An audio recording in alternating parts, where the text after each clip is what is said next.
more about the Patrick Smyth experience here at the museum, and General Benedict Arnold as well in 1777.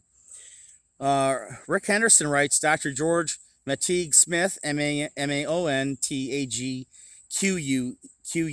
Smyth, was a surgeon who immigrated from Ireland in 1770 to the province of New York with his wife and a woman who named uh, Mary had been Rebecca, but added to the story and intrigue.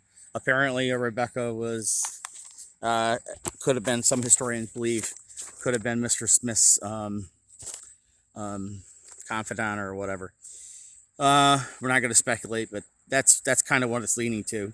Um, so where were we? George was a suburb doctor and skills of great demand in New York City.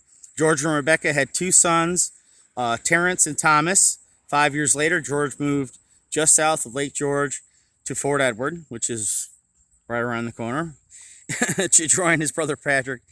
And George was soon appointed as a member of the Fort Edward Provincial Congress in New York in 1775. Patrick Smyth was a lawyer who migrated to America in 1757, setting his at first in Albany, Providence, New York, where he was named as an adjunct judge of the Court of Common Pleas. In 1772, he moved to Fort Edward, where he operated a tavern and was a town postmaster.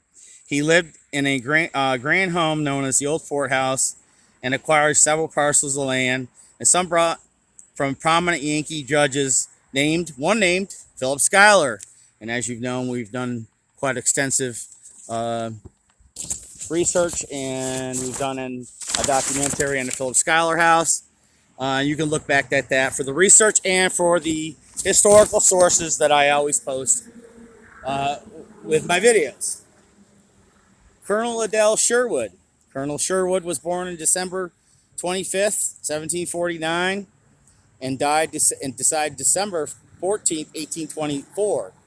He was master of Washington's Masonic Lodge number 11 in Fort Edward. He entered the Continental Army, as a lieutenant, and was later promoted to colonel. He commanded various times Fort Ticonderoga, 1776, Fort Anne, 1777, fought under Arnold to repel the British from New York and under Washington and Monmouth at the Battle of Monmouth, and wintered with Washington at Valley Forge, and was captured and held in prison until 1782, when he returned to America to settle at Fort Edward once again. In 1783, as Washington was surveying the northern battlefields, he was elected to the New York Assembly. This date obtained from the memoirs of Adiel Sherwood, published by Grant and Fairs in Philadelphia in 1884, from the family Bible of Reverend William A. Florence. Moving on. Dr. Sherwood of Mercer University, located down at Pittsfield, Georgia, now Macon, Georgia, is the son of this revolutionary soldier. This revolutionary it's in Sandy Hill, New York.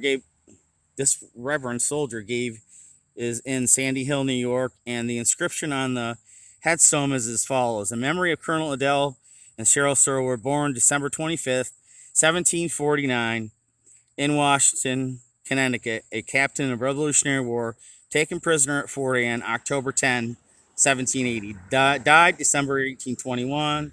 Sarah Sherwood was born June 1755 and died March 1827. Commissioned as lieutenant in 1776, promoted to captain, stationed at Ticonderoga, and we went through that. Abraham Wing, best known for Wings Falls before it was renamed to Glens Falls, had doings with not only the Fort House but also with the time period. In Washington County in March 6, 1786,